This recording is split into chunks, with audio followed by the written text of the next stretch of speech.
Welcome to another episode of the BNE Show. My name is JR Watkis, and again, I have a special guest with me this week. He is one of the most experienced persons in reggae, hands down. He has been everywhere, all over the world, and probably toured with every notable reggae act in the world.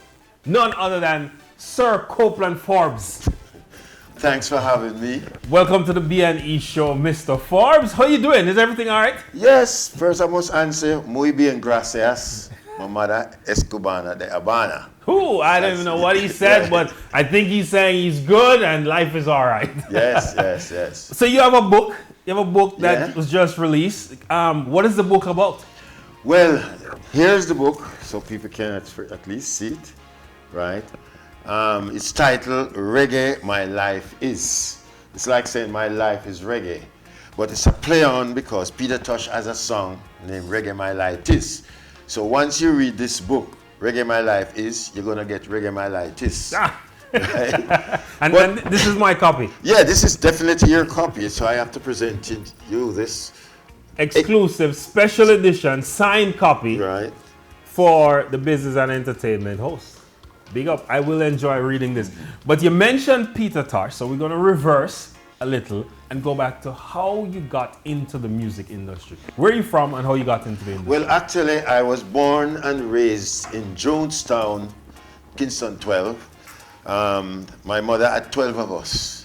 Growing up in that era, I joined a lot of youth clubs, and I was a member of the Boy Scout, right, where I attained the Queen Scout and got the gold standard for the Duke of Edinburgh Award. So I was selected to travel around the world to many jamborees. When Jamaica's independence, I was selected to be the official car door opener for Princess Margaret, who represented the Royal Highness. You'll see the pictures in the book too, right? And the same thing happened when His Majesty came here too. I was selected to be his official car door opener and travel with His Majesty from the airport to everywhere he went. So the Rastaman can't tell me nothing about Selassie. That's Emperor Haile Selassie. Right, in 1966. I did same duties for the Queen Mother, for the Duke of Edinburgh when he opened the National Arena, and all the celebrities that came to Jamaica was waiting on one.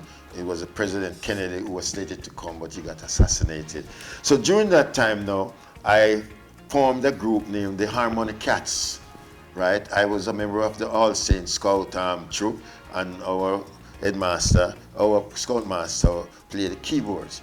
And some notable people who came out of that was Jackie Jackson, who plays with Toots. The bass band leader with Toots was one of them. Then you had Techniques and Master Griffiths, Bunny Wailer. We all went to the same school, so we grew up together. And then I formed this group, the Harmonic Cats, when I got out of school, and then switched over to another group named the Coasters, and we started to do concerts at the Sombrero Club, at Flamingo Hotel, at the Dingo Club, all the clubs around Jamaica, moving with the band named the Mighty Vikings. And then I started to go overseas now to do some shows here and there, and that's when I got my foot wetted inside the real stuff, and ended up touring with Johnny Nash when he was called the King of Reggae before Bob Marley. Johnny Nash was the king of reggae. Was the king of reggae before Bob Marley. And it's funny, he was just re-recording a lot of Bob Marley's songs. Come rub my belly like guava jelly. Most of the songs, Guava Jelly, Coma, that put Johnny Nash on top were the Bob Marley songs that Bob wrote, and he covered them, but he was getting the airplay, not the Wailers, and that was where a stigma came in there. And I was privileged and lucky and honored to tour with him, appeared on him Soul Train, representing Jamaica and reggae music. Because as a dancer? As a dancer, because nobody knew how to dance reggae in America. So Logan Westbrook, who was the vice president of black music at CBS, Don Cornelius and Johnny Nash came to the Apollo Theater, where we had a Caribbean show that had on Mighty Sparrow, Calypso Rose. Then you have a reggae section with Roy Shirley, and Sly was playing with a band named Skid Flesh and Bone that had Lloyd Parks in it, and they were the backing band. So we were dancing there, and they saw us and they said, that's the group we wanted. Made arrangement and flew us to California. Catch your fire, you're gonna get burned, boy. I started with the Wailers in 1973 when they did the US leg of the Catch a Fire tour. After the UK leg, when Bonnie Wailer left the group, after the UK leg, and Joe Higgs had to be flown in to fill his position. So you were around when Bonnie Wailer left? Yeah, man. Yeah, Why man. did he leave? Well, I can tell you, and I can prove it, right? After the first tour in the UK, the Catch a Fire tour, at the end of the tour, he got a financial statement. He saw the financial statement, and the statement's claiming that they, the group, owe the record company money. So he said, how could we owe them money? And it's not they work, it's we work. It's them should owe us money. He looked at the itinerary that the group was going into the US. They were playing places like Max Kansas City, opening for Bruce Springsteen, right? So that's great venue where people come to see you, so you get the biggest exposure there. And you're playing at Paul's Mall in Massachusetts. You're touring with Sly and the Family Stone, who at the time was the #1 punk rock group in the world. They were the #1. So you get all these opportunities to tour with them, and you turn that down because of your own belief, and he left the group. He didn't care what happened.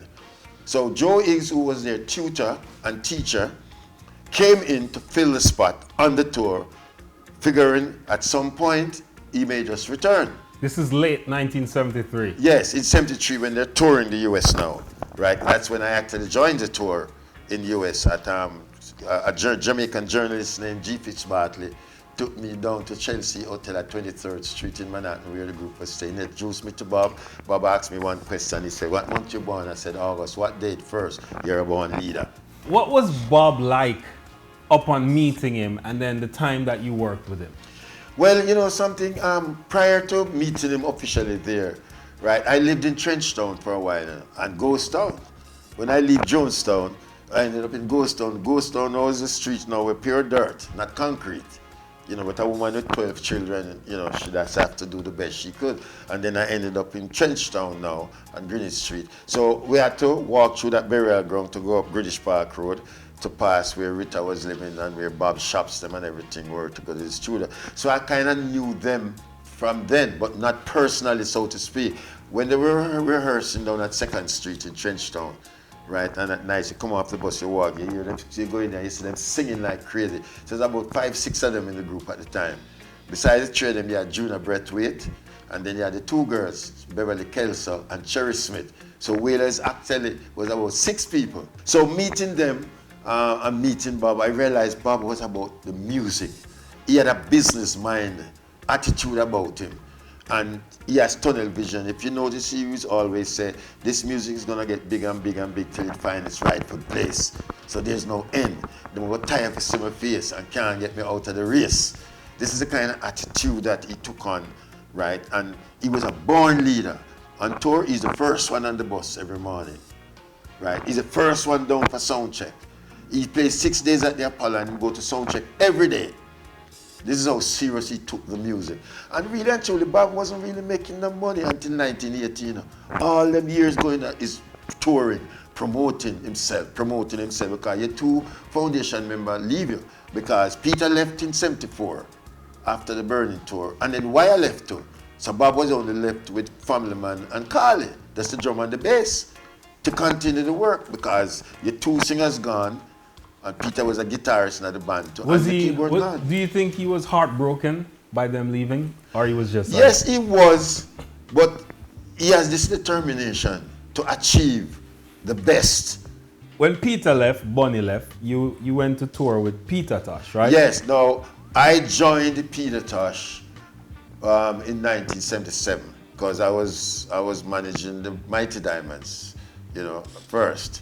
Took them to the UK on tours, met Richard Branson when he was about 22, the little young boy, and we hit it off. I took the Revolutionaries with me then, and then we came back and was touring, and then it was Sly, who was part of the Revolutionaries band. Actually, him and Robbie kind of recommended me to Peter.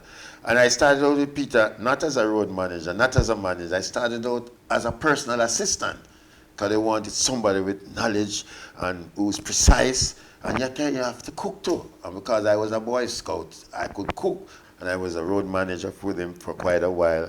And then until his manager, who was Herbie Miller, left, right? then I moved into that position along with this guy named Danny Sims, who had worked with the Wailers before, you know, and took over the management, and I worked with him right up to the 1984, after the Mama Africa album came out.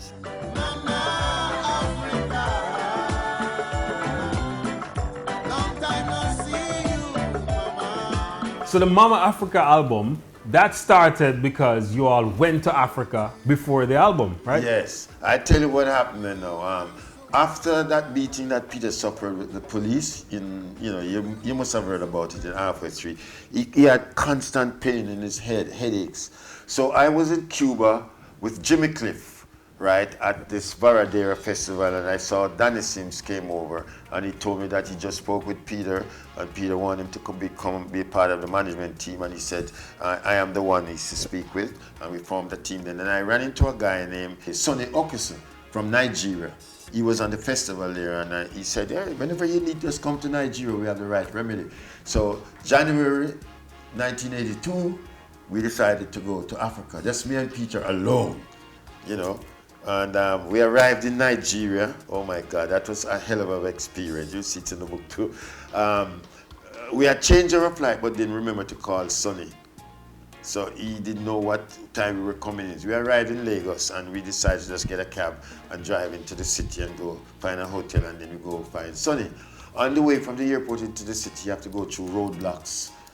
They have some wood across the road with some nails in it, like, and soldiers and police with some machine guns check you and thing. Everyone we go to, and they say, Mr. Tosh, can I get your autograph? Autograph, and we give them a cassette and got you. Finally, we ran into Sonny Okison at the record company over at EMI, right? And he took us back to the hotel, take up our stuff. We went to his house and stayed there, set up and thing.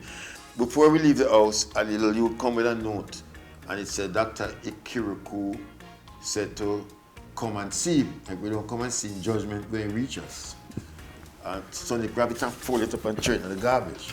So while we were driving up to Benin, after 2.5 hours on the road, I just hear a loud explosion, boom! And I was sitting in the back seat, and it flinged me straight over into the front, scrape off my knee, blood and everything, and all I could hear Peter shouting, Ja! Ja! And I didn't know what was happening. The first thing come to my mind, somebody put a bomb underneath the vehicle, or the bush doctor, where we don't go to, send something, do something. So I jumped through the window. I run into a bush car, I figured the vehicle was going to explode because the smoke had come out. When you look now, the right tire burst and the left back tire burst. The front right, 2 tire bursts one time. John Paul was visiting Benin the same day when Peter Tosh is visiting Benin, you know. And you know a Rastaman versus that the kind of thing. And we were going to the bush doctor that his father was bringing. You see all the pictures in the book too. And we got to this bush doctor who is the real bush doctor, because we walked in, you know, man looked at Peter and said, you're a smart man, you're an intelligent man, but you got some poison in your head. People think you're crazy, but you're not crazy. You have to get that poison out of your head. I'm gonna give you something to protect you. And he gave him a loincloth. And we spent about 3 weeks there in Africa. That was his first experience. And it's while we were there, he got the inspiration to write, you know, the song, the title song, Mama Africa, the song that named Glass House. If you live in a glass house, don't Big throw tune. stone. And the next one, you're not gonna give it up. So don't throw stones. That song is still relevant Yeah, today. and then he wrote this other song named Not Gonna Give It Up Till Africa and Africans Are Free, because of something we saw and witnessed. Peter tried to talk to some of the people. We can't stop, we can't stop. Why? Oh, we are going to see the Pope. The Pope is coming. Okay, imagine people tell the rest of us, say, I'm going to see the Pope, and not the time to talk to him. So these were experiences that we were experiences then. So it gave him the inspiration. So we get back to Jamaica, he did all those songs. And Sonny Okison became our dear friends, you know. And right now, Nigeria is spitting out some of the greatest artists and entertainers with Afrobeat. I said, go, oh, Johnny, Johnny, be good tonight, yeah. I said, oh, Johnny, Johnny, you better be good. Stay tuned for more business and entertainment show when we come back.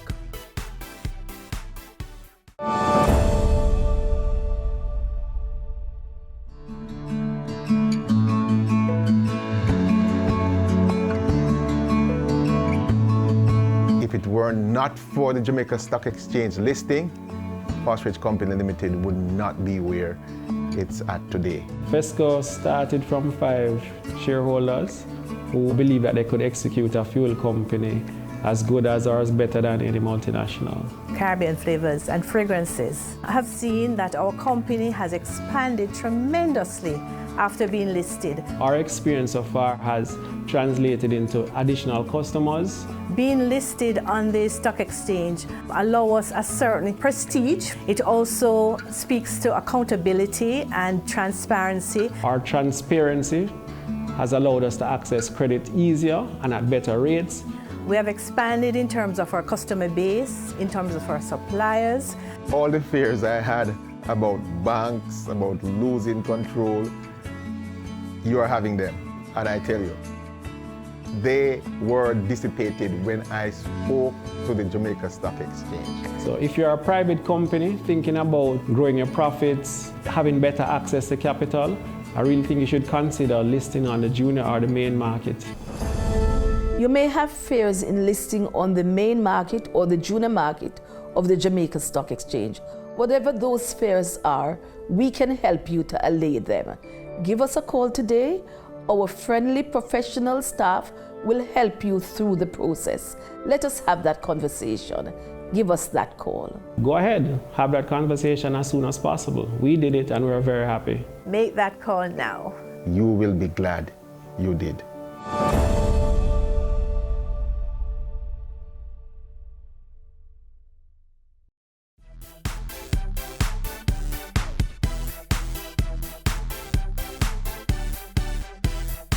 Was there always this musical relationship with Africa and reggae music from the beginning? Yes, yes. Africa was influencing us, and then when we started to do now our reggae, it influenced them too. So it was like one.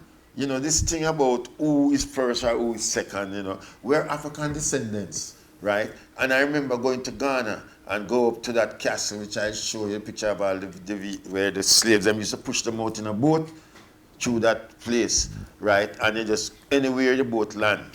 And I was up at that castle and I looked at it. And when the guy showed what's around, all the rooms, all room look like this, have about 100 people pack up inside and just put them in a boat and shift them around. Fela Kuti is one of the forerunners inside here. You know, and you met Fela Kuti? Yes, I met him in '82. So we actually spent time at his house in 1982 and get to know him very good. And then in 1988, I was doing a Sunsplash tour of Africa, right? And I was Reggae Sunsplash. Reggae, so yes, it was actually a synergy project with Ronnie Burke and Tony Johnson and everything. But what happened, Tony Johnson and them had some fallout over some financial reasons. So they pulled out.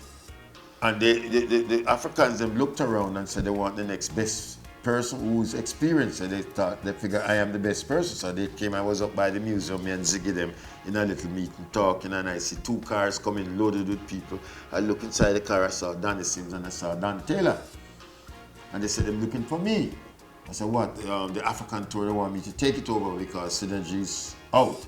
And the tour has to go on. This is like 2 weeks before the departure date, you know. And then I said, but I'm a one man. Synergy's a big organization. And so we put a team together and they took me down to the Sheraton Hotel, make a call to Liberia, spoke to some big people who were financing the tour, told them what I want. They said yes, yes, yes, and everything. And we started getting ready to go out on this tour. And then while in preparation, I got a call from the Ministry of Labour, of Health, to come down to have a meeting with them down at Marasca Road. And I went down to the meeting, and I sat there in the meeting facing about 15 doctors and nurses asking me questions. They heard that I'm going to Africa and I'm taking over 100 people and they don't want an epidemic in Jamaica, so they have to give me some protections to take. I said, okay, you know, where do you live? I give them the address, everything. How many are going, how long it's going to be, give them, and they said, okay. And I left. I went about my business. When I got home the night about 10:30 and I pulled up to my gate, I saw my fiancée then standing at the gate. And when I pulled up, she said, Copeland, are you me there wait pan?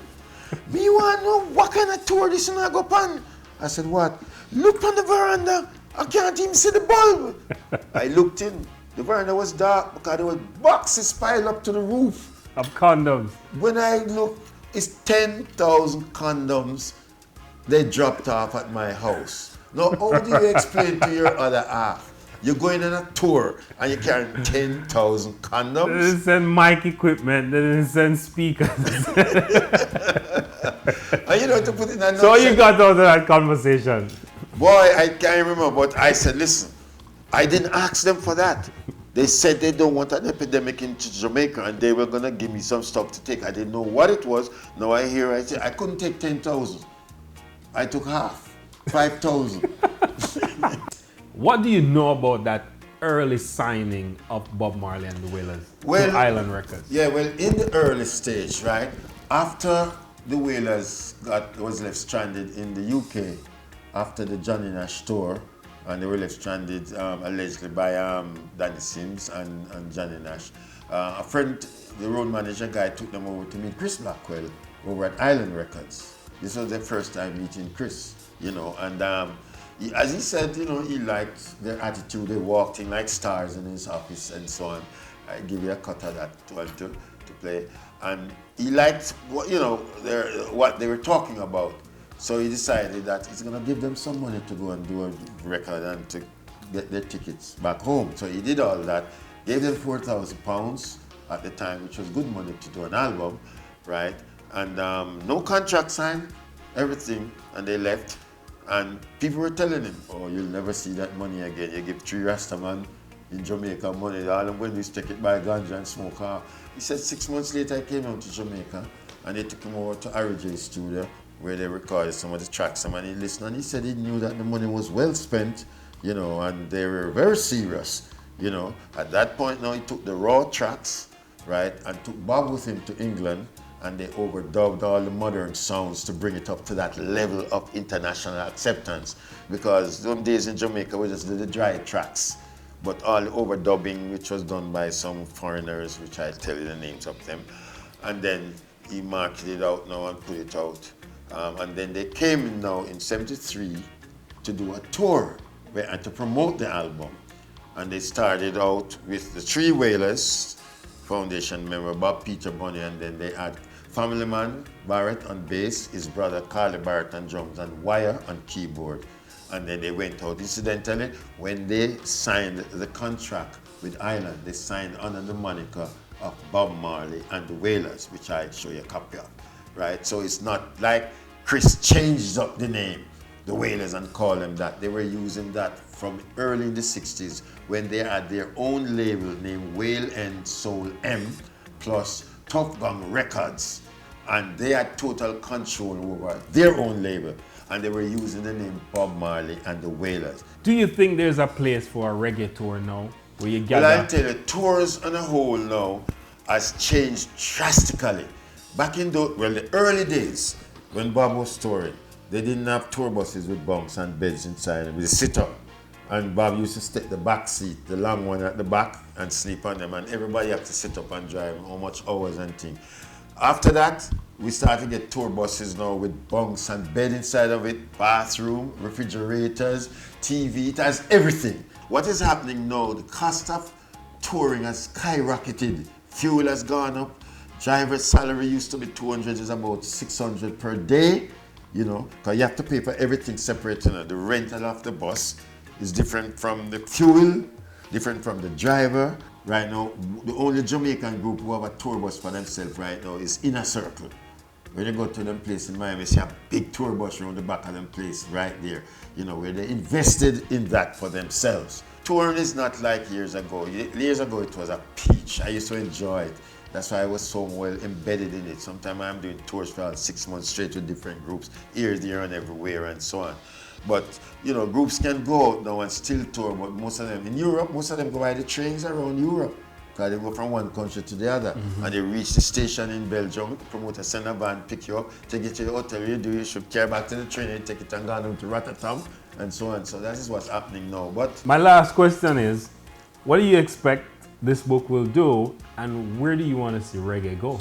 well, this book, you see, is not to put down anybody particularly, but we had to talk about some issues that even some of the legends and the great ones made mistakes during their career, and we didn't want the young ones to come and make the same mistake. So we had to talk about some of those things, some of the bad things that some of the producers did, some of the things that held back reggae and brand Jamaica. So I spoke about a lot of them because I was actually there and witnessed them myself. It's not reading it in a book. So I was able to talk about it. And it's going to be like an encyclopedia where people can learn from, because you see all the stuff, the good stuff and the road to take. And it has some historic stories, from the One Love concert to the Smile Jamaica concert and a lot of tours, even some encounter with the Rolling Stones. You'll see it inside there, an encounter with me and Mick Jagger going through, and Peter inside of a studio. So all great stories, and then pictures that some people have never actually seen before. So it's a great book for people to read and to correct the wrongs that have been published about our music and our country, right?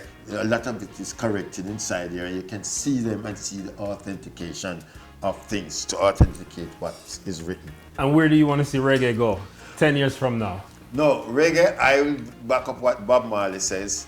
It's going to keep going on and on and on till it finds its rightful place. And its rightful place is, keep going. He said, you're going to tire to see my face and can't get me out of the race. It's the same thing. Reggae music is a music. When you have somebody who wants to dress like you, talk like you, look like you, sing like you, eat like you, which is reggae and Jamaica, you're special. So reggae music and Jamaica is a special music and a special country. And we're just gonna keep going on and teach the world. One of the things that in closing I just want to send out to the people and Jamaicans, the artists, we need more love back into the business. We don't love one another like years ago. Everybody wants to trample the next one to get to the top. Let us unite, and when we unite, we're a force to reckon with, and no one can stop us, because this reggae train will be rolling on until, as Bob said, find its rightful place. And all artists, please get a copy of this book, and you will learn a lot. And I'm ready to answer any questions anybody want to ask. I'm ready to teach, to educate, to eradicate, and to illuminate. That's right. Reggae My Life is Copeland Forbes, as told by Clyde Mackenzie. Big up Clyde Mackenzie. And it's published by Down Sound Publishing, right? Mm-hmm. Get it in stores everywhere now. This is what we do on the Business and Entertainment Show. My name is JR Watkis. Join me next week for another special guest right here on this channel.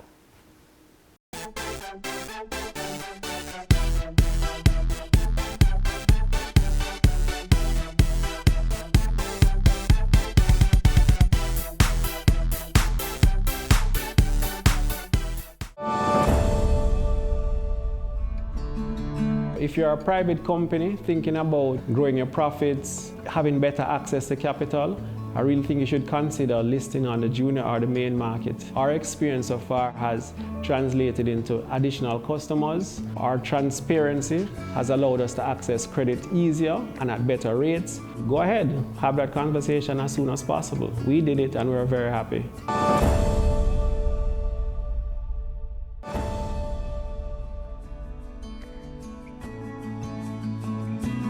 You may have fears in listing on the main market or the junior market of the Jamaica Stock Exchange. Whatever those fears are, we can help you to allay them. Give us a call today. Our friendly professional staff will help you through the process. Let us have that conversation. Give us that call.